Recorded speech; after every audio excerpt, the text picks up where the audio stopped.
Hello दोस्तों, स्वागत है आपका स्टडी स्कोप यूपीएससी में। आज हम एसएचजी से संबंधित जितने भी प्रश्न यूपीएससी के पीवाईक्यूज में आ रखे हैं उनको हम यहाँ पर सॉल्व करके देखेंगे कि कैसे उसका इंट्रो लिखते हैं, कैसे क्वेश्चन की मेन डिमांड को समझते हैं और कैसे कंक्लूजन लिखते हैं, उसको हम यहाँ पर देखेंगे। तो चलिए शुरू करते हैं। हमारा पहला प्रश्न है कि स्वयं सहायता समूह और उनके संरक्षकों सूक्ष्म वित्त संगठनों की वैधता और जवाबदेही की अवधारणा की निरंतर सफलता के लिए सुव्यवस्थित मूल्यांकन और जांच की आवश्यकता है। यहां प्रश्न कह रहा है कि जो एसएचजी है और जो उनके संरक्षक एमएफआई है, उनकी वैधता और जवाबदेही के लिए उनको वैध बनाना है, या वो जो एमएफआई और एसएचजी है वो जवाबदेह है, वो अपना कार्य समय पर करे, या वो जो लीगल मानदंड है उनका पालन करे। तो इसको सुनिश्चित करने के लिए इनकी निरंतर जांच और मूल्यांकन की आवश्यकता है। इसको हमें यहाँ पर बताना है। तो यहाँ पर हमने पहले प्रश्न को समझा है। अब हम चलते हैं अपने आंसर पर। तो आंसर में सबसे पहले बारी आती है इंट्रो की। तो हम इंट्रो कैसे लिखेंगे इसका, या फिर इस प्रकार के जो प्रश्न आते हैं उनका हम इंट्रो कैसे लिखेंगे। उनकी इंट्रो में हम सीधी जो प्रश्न में पूछा गया है, जिसके बारे में प्रश्न में पूछा गया है, जैसे यहाँ पर एसएचजी और एमएफआई के बारे में पूछा गया है, तो उनकी डेफिनेशन के साथ हम शुरू कर सकते हैं कि एमएफआई क्या है या एसएचजी क्या है, उसको हम यहाँ पर बता सकते हैं। जैसे यहाँ पर एसएचजी और एमएफआई की डेफिनेशन लिखी है, आप वीडियो को पॉज करके पढ़ सकते हैं। जैसे जो एसएचजी क्या है, एसएचजी 10 से 20 लोगों का एक समूह होता है जो किसी विशेष सामाजिक या जो आर्थिक उद्देश्य है उसके लिए संगठित होते हैं। जैसे कि जो गाँव में महिलाओं का कोई समूह है 5 से 10 लोगों का, तो वो क्या करते हैं, अपनी बचत को जमा करती है और उस बचत को भविष्य के उपयोग के लिए बचाती है। तो ये क्या हो गया, एसएचजी हो गया। और इसी प्रकार एमएफआई क्या है, एमएफआई भी सबसे पहले देखेंगे एमएफआई का मतलब क्या है। तो जो संगठन सूक्ष्म वित्त प्रदान करते हैं वो क्या है, एमएफआई है। और जो एमएफआई होते हैं वो बिना संपत्ति को गिरवी रखे लोन प्रदान करते हैं। ये जो एमएफआई की मेन खासियत है। तो यहाँ पर हमने इंट्रो को देख लिया है। अब हम प्रश्न की मेन डिमांड पर चलते हैं। प्रश्न की मेन डिमांड से पहले हम अपने यहाँ पर बता सकते हैं कि जो एसएचजी है और एमएफआई के लाभ क्या हैं, उनके लाभ को एग्जाम्पल के साथ दिखा सकते हैं। जैसे कि यहाँ लिखे गए हैं, जो एसएचजी और एमएफआई वित्तीय समावेशन का कार्य करते हैं, महिला सशक्तिकरण का कार्य करते हैं। कैसे जो एसएचजी होते हैं उसमें मोस्टली क्या होती है, महिलाएं होती है। महिलाओं को वित्त की बचत करके, या महिलाओं को स्वरोजगार की व्यवस्था करके, या महिलाओं को वित्तीय साक्षर बना के, जो महिलाओं की आर्थिक स्थिति है उसको मजबूत बनाकर उनके घर में डिसीजन पावर को बढ़ाते हैं। इस प्रकार जो एसएचजी हैं वो महिला सशक्तिकरण का कार्य करते हैं। उसी प्रकार जो एमएफआई होते हैं महिलाओं को लोन देते हैं, जो गरीब महिलाएं होती हैं। तो इसी प्रकार वे भी महिला सशक्तिकरण का कार्य करते हैं। अन्य लाभ भी यहाँ पर लिखे गए हैं, जैसे साहूकारों से सुरक्षा हो गई, या गरीबी उन्मूलन का कार्य हो गया, या रोजगार सृजन का कार्य हो गया। जिस प्रकार से जो लिज्जत पापड़ नाम से जो एसएचजी है वह कितनी महिलाओं को रोजगार देता है। तो ये तो इनके लाभ हो गए जिसको हम यहाँ पर दिखा सकते हैं। इन लाभों को हम, जैसे मैंने तो यहाँ पर इस प्रकार से लिखा है, इसको हम कैसे इफेक्टिव वे में प्रेजेंट कर सकते हैं। जैसे हम यहाँ पर लिख सकते हैं एसएचजी वह एमएफआई के लाभ गोला बना के पैक कर देंगे, और यहाँ पर ऐसे तीर बनाकर सारे लाभ यहाँ पर दर्शा सकते हैं, और उसके साथ में एग्जाम्पल यहाँ पे नीचे लिख सकते हैं, ताकि जो जिस प्रकार से जो आप टॉपर्स की कॉपी में वेन डायग्राम वगैरह देखते हो तो यही पॉइंट्स होते हैं, इन्हीं को वापस इस प्रकार से प्रेजेंट कर दीजिए, वेन डायग्राम बन जाएगा। लाभ बताने के बाद हमें जो एसएचजी और एमएफआई हैं उसकी जो मेन डिमांड में पूछा गया था, वैधता और जवाबदेही के लिए मूल्यांकन और जांच की आवश्यकता है, उसको हम यहाँ पर देखेंगे। तो सबसे पहले यहाँ पर लिखा गया है कि जो एसएचजी और एमएफआई की वैधता की सफलता के लिए मूल्यांकन और जांच की आवश्यकता। अब किस प्रकार से जो मूल्यांकन और जो जांच है वो एसएचजी और एमएफआई को वैध बनाएंगे वो यहाँ पर लिखे गए हैं। जैसे उसके कानूनी ढांचे को सुनिश्चित करने के लिए, या डेटा गोपनीयता और सुरक्षा को सुनिश्चित करने के लिए, या नियामक दिशा निर्देशों का एसएचजी अनुपालन कर रहा है नहीं कर रहा, या एमएफआई अनुपालन कर रहा है नहीं कर रहा है। इसके लिए हमें लगातार उसका मूल्यांकन करना पड़ेगा एसएचजी और एमएफआई का, और जांच के माध्यम से हम ये सुनिश्चित कर पाएं कि जो एसएचजी या एमएफआई है वह जो कानूनी दिशा निर्देश है उनका पालन कर रहा है नहीं कर रहा, या फिर उनकी जो पंजीकरण और मान्यता है वो सही है या नहीं है। इस प्रकार से जांच और मूल्यांकन के माध्यम से हम एसएचजी और एमएफआई की वैधता को सुनिश्चित कर पाएंगे। तो ये हमारे जो क्वेश्चन का पहला पार्ट था वो हमने यहाँ पर देख लिया है। अब दूसरा पार्ट क्या था, जो एसएचजी और एमएफआई की जवाबदेही की सफलता के लिए मूल्यांकन और जांच की आवश्यकता।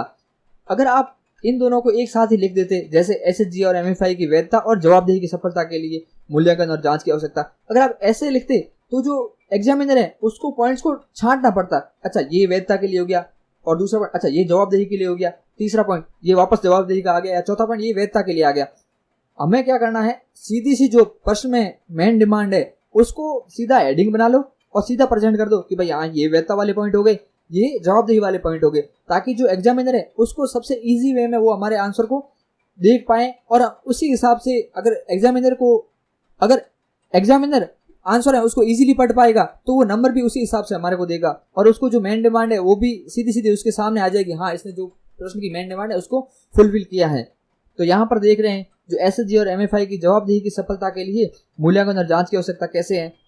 अगर हम इसकी बार बार मूल्यांकन करेंगे और जांच करेंगे कि जो एसएचजी या एमएफआई हैं या फिर जो एमएफआई हैं वो अपने ग्राहकों की संतुष्टि या फीडबैक के अनुसार काम कर रहे हैं नहीं कर रहे, तो अगर हम मूल्यांकन कर रहे हैं तो बताएंगे एमएफआई को कि भाई आप इस प्रकार से जो ग्राहकों की डिमांड है उसको भी पूरा कीजिए। तो जांच में पाएंगे कि भाई हाँ ये अनियमितता बरत रहे हैं, तो हम उनको बता पाएंगे कि भाई हाँ जांच और मूल्यांकन के माध्यम से कि आप इस प्रकार से कीजिए ताकि जो ग्राहक संतुष्टि बढ़ पाए या जो उसकी जवाबदेही है वो सुनिश्चित हो पाए ग्राहक संतुष्टि के प्रति। इस प्रकार से मूल्यांकन और जांच है वो ग्राहक संतुष्टि और फीडबैक का काम करेगी। तो इस प्रकार से मूल्यांकन और जांच जवाबदेही सुनिश्चित करेंगे। दूसरा पॉइंट क्या है यहाँ पर, सामाजिक प्रभाव मूल्यांकन की जो एसएचजी का जो मेन उद्देश्य है सामाजिक प्रभाव का, या जो एमएफआई का जो मेन उद्देश्य है उसको सही से वो पूरा कर रहे हैं नहीं कर पा रहे हैं, उसके प्रति जो एसएचजी और एमएफआई है जवाबदेह है या नहीं है, उसका भी हमें कब पता चलेगा, जब हम उसकी जांच और मूल्यांकन करेंगे कि भाई हाँ जो उनका उद्देश्य था वो उद्देश्य को पूरा कर रहे हैं या नहीं कर रहे हैं। तो इस प्रकार से भी जो मूल्यांकन और जांच एसएचजी की और एमएफआई की जवाबदेही सुनिश्चित कर पाएंगे।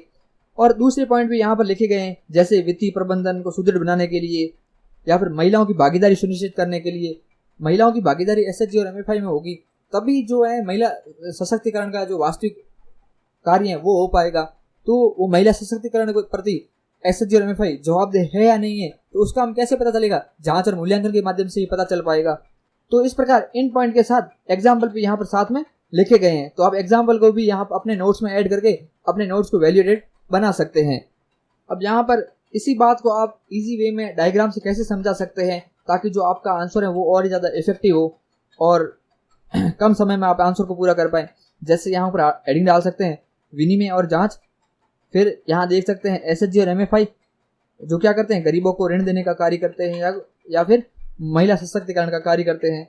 जो एसएचजी और एमएफआई हैं उनकी विनिमय और जांच निम्न मुद्दों को इंश्योर कर पाएगी और निम्न उद्देश्यों को प्राप्त करने में सहायता कर सकती है, जैसे ग्रामीण अर्थव्यवस्था में वृद्धि हो गई, या एमएसएमई की ग्रोथ को लेके हो गई, या फिर महिला सशक्तिकरण को लेके हो गई, या फिर वित्तीय समावेशन को लेके हो गए। तो इनकी एसएचजी और एमएफआई की जो निरंतर जांच और मूल्यांकन है वो निम्न उद्देश्यों को प्राप्त करने में हेल्प करेगी, जिससे क्या होगी, एमएफआई और एसएचजी की जो संधारणीयता होगी वो सुनिश्चित होगी। जो इनका उद्देश्य है या इनको लाने का जो उद्देश्य है वो तभी पूरा हो पाएगा।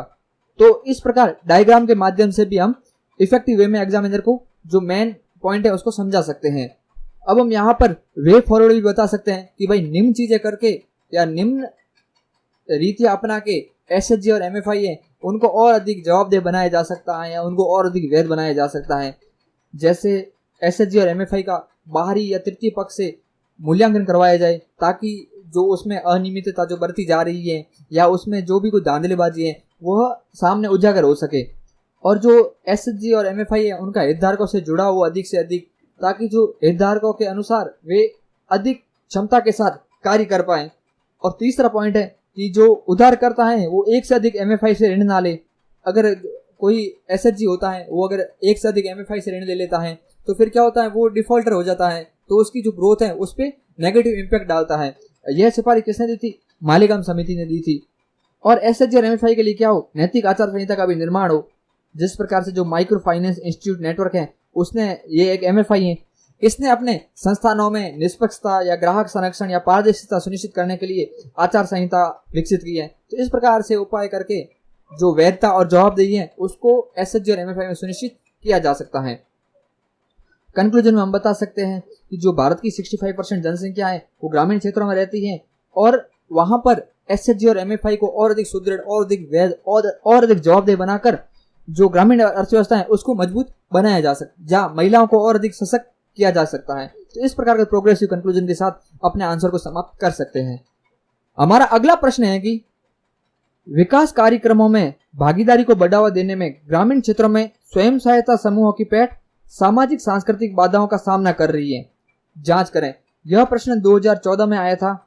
यह प्रश्न क्या कह रहा है कि जो एसएचजी है वो जो विकास कार्यक्रमों में भागीदारी तो सुनिश्चित कर रहे हैं या फिर ग्रामीण विकास में अपनी भागीदारी निभा रही है, बट जो एसएचजी हैं वो और अधिक से इफेक्टिव रूप से ग्रामीण क्षेत्रों में कार्य कर पाए या और क्षमता के साथ जो है वो ग्रामीण विकास को बढ़ा पाए।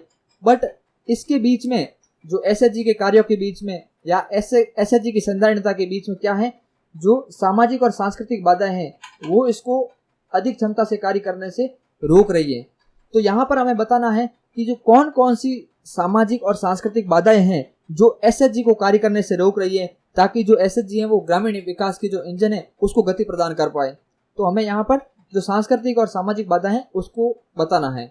तो यहाँ पर हम अपने उत्तर की शुरुआत कैसे कर सकते हैं, वापस वही हम इंट्रो में एसएचजी की परिभाषा के साथ शुरुआत कर सकते हैं। तो मेन बॉडी में हम पहले बताएंगे कि जो एसएचजी है वो किस प्रकार से ग्रामीण विकास में अपना योगदान निभा रही है या किस प्रकार से उसने ग्रामीण विकास को बढ़ावा देने में अपनी भूमिका निभाई है।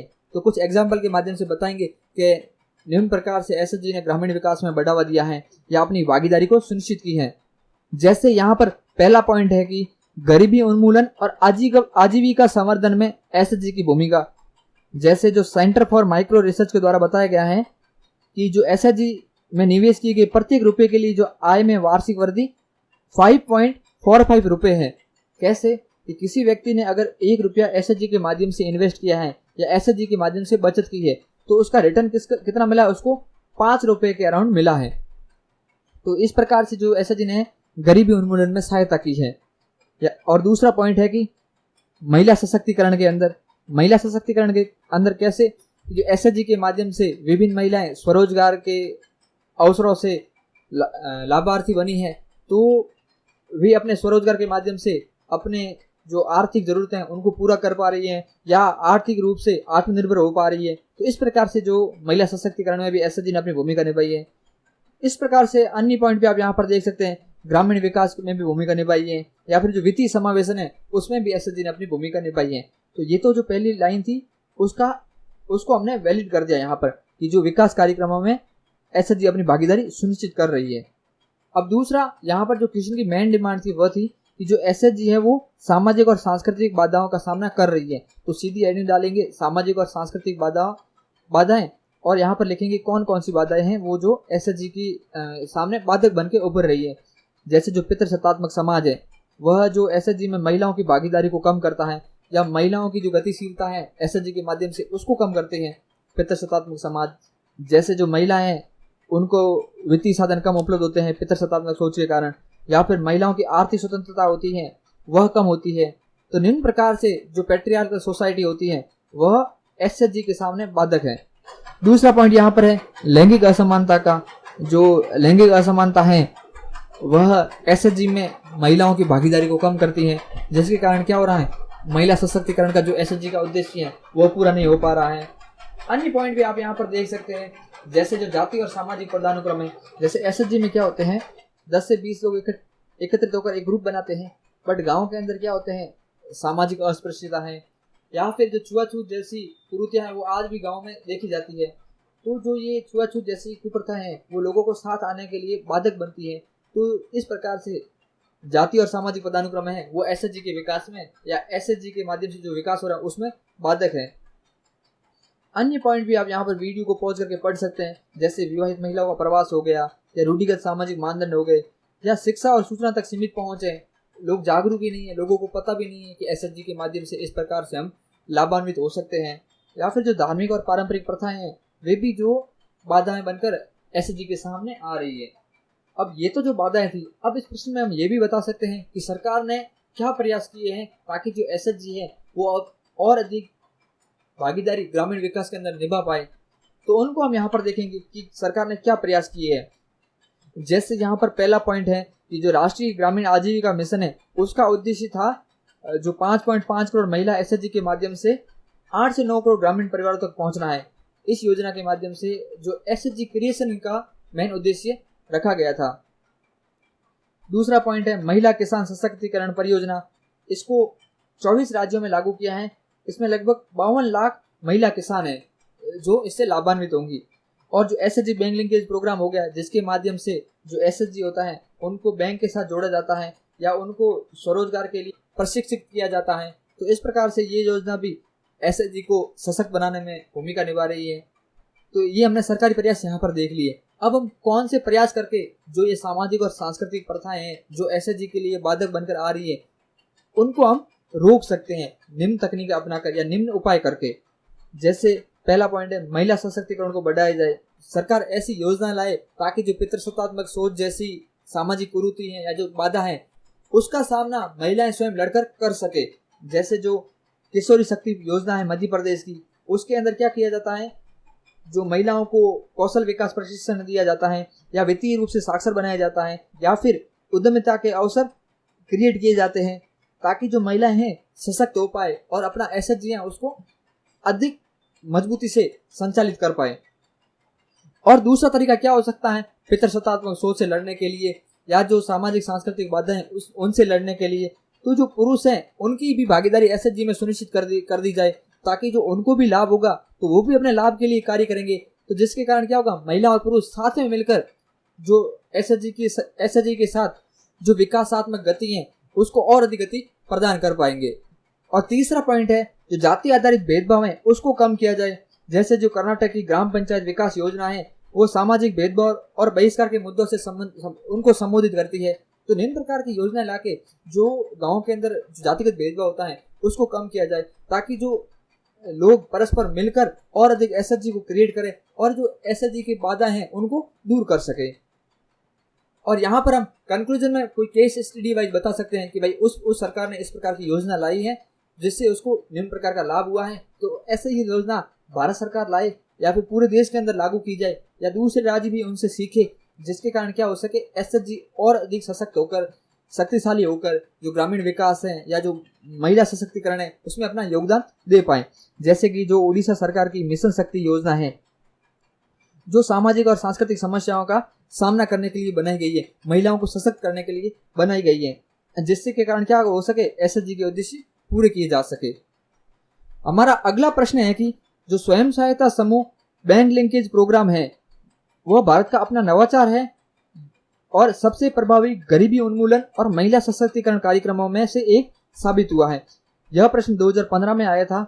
और जो एसएचजी बैंक लिंकेज प्रोग्राम है वह 1992 में नाबार्ड द्वारा लाया गया था, जिसके अंदर क्या किया गया था, जो एसएचजी हैं उनको बैंक के साथ जोड़कर उनको अधिक से अधिक औपचारिक क्षेत्रों से ऋण प्रदान किया जा सके ताकि वो ऋण प्राप्त करके और अधिक मजबूत होकर और अधिक क्षमता के साथ कार्य कर पाए। और इस योजना में जो एसएचजी के सदस्य होते हैं उनको कौशल प्रशिक्षण भी दिया जाता है, उनको स्वरोजगार की तकनीकें भी प्रदान की जाती हैं ताकि वो निम्न जानकारी प्राप्त करके अपने कार्य क्षेत्र हैं उसको भी और अधिक विस्तारित कर पाए। तो ये तो था एसएचजी बैंक लिंकेज प्रोग्राम और इसने किस प्रकार से गरीबी उन्मूलन और महिला सशक्तिकरण किया है उसको हमें यहाँ पर बताना है कुछ डेटा के साथ, कुछ पॉइंट के साथ कि भाई निम्न प्रकार से इसने महिला सशक्तिकरण किया है या निम्न प्रकार से जो इस योजना है इसने गरीबी उन्मूलन में योगदान दिया है। तो ये जो प्रश्न की मेन डिमांड है।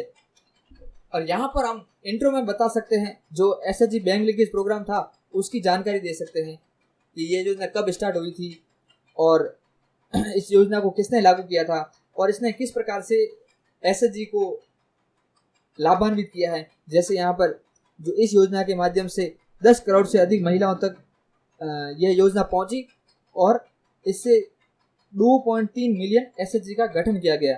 इस प्रकार की जो जानकारी देकर हम अपने इंट्रो की शुरुआत कर सकते हैं। अब मेन बॉडी में जो पूछा गया है उसको सीधा अपनी डिमांड के अकॉर्डिंग लिखेंगे कि जो एसएचजी ने सबसे पहले निम्न प्रकार से गरीबी उन्मूलन में योगदान दिया है और निम्न प्रकार से महिला सशक्तिकरण में अपना योगदान दिया है। तो आप यहाँ पर पॉइंट देख सकते हैं जो गरीबी उन्मूलन में किस प्रकार से इस योजना ने लाभ प्रदान किया है, जैसे लोगों की आय में वृद्धि करके या बचत को बढ़ाकर, वित्तीय रूप से लोगों को साक्षर बनाकर, आजीविका विविधीकरण करके। पहले भाई कोई एक तरह का काम कर रहा था एक परिवार, अब उस परिवार का पुरुष कोई दूसरा काम कर रहा है और महिला कोई दूसरा काम कर रही है। तो इस प्रकार से आजीविका का भी विविधीकरण कर दिया ताकि जो आय के स्रोत और अधिक बने और जिससे अधिक से अधिक आय सुनिश्चित हो सके। और इसने साहूकारों पर निर्भरता भी कम की है, जिसके कारण क्या हो रहे थे, जो गरीब लोग थे वो ऋण के जो दुष्चक्र हैं उसमें फंसे जा रहे थे।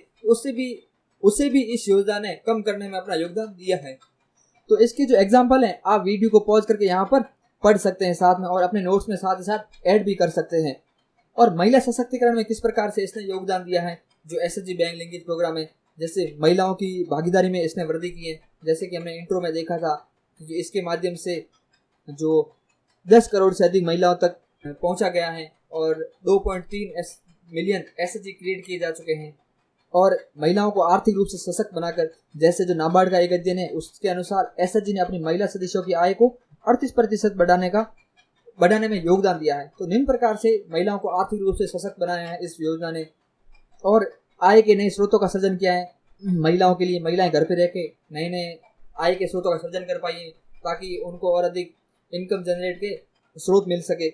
और महिलाओं की निर्णय लेने की क्षमता में भी वृद्धि हुई है। जैसे विश्व बैंक के द्वारा 2014 में बताया गया कि महिलाओं की निर्णय लेने की शक्ति पर एसएचजी के सकारात्मक प्रभाव हुए हैं।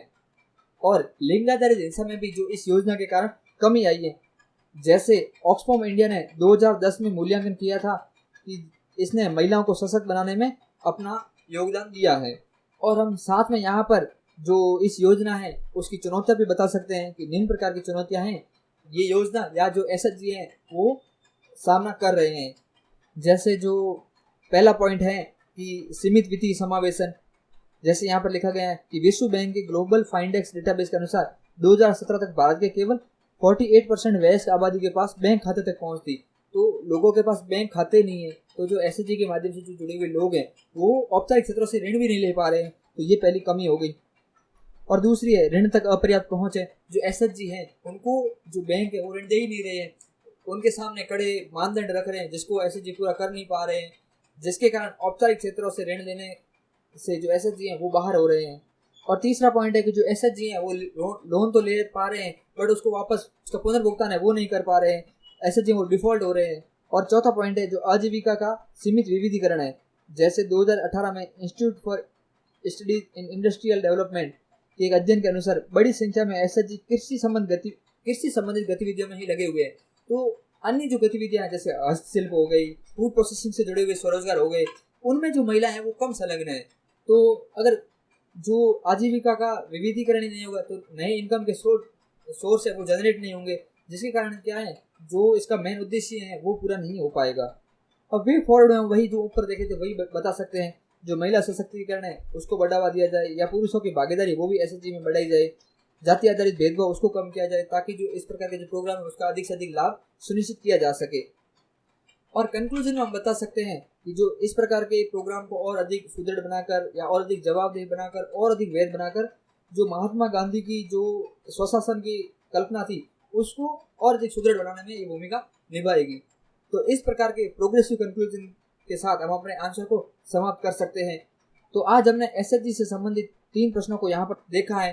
इसके जो बचे हुए क्वेश्चन है उसको हम कल की वीडियो में डिस्कस करेंगे। आप ये जो पीडीएफ फाइल है वो मेरे टेलीग्राम चैनल से प्राप्त कर सकते हैं, जिसकी लिंक पहले जो पिन कमेंट है उसमें मिल जाएगी। वीडियो को अंत तक देखने के लिए धन्यवाद। मिलते हैं कल इसके बचे हुए क्वेश्चनों के साथ। जय हिंद, जय भारत।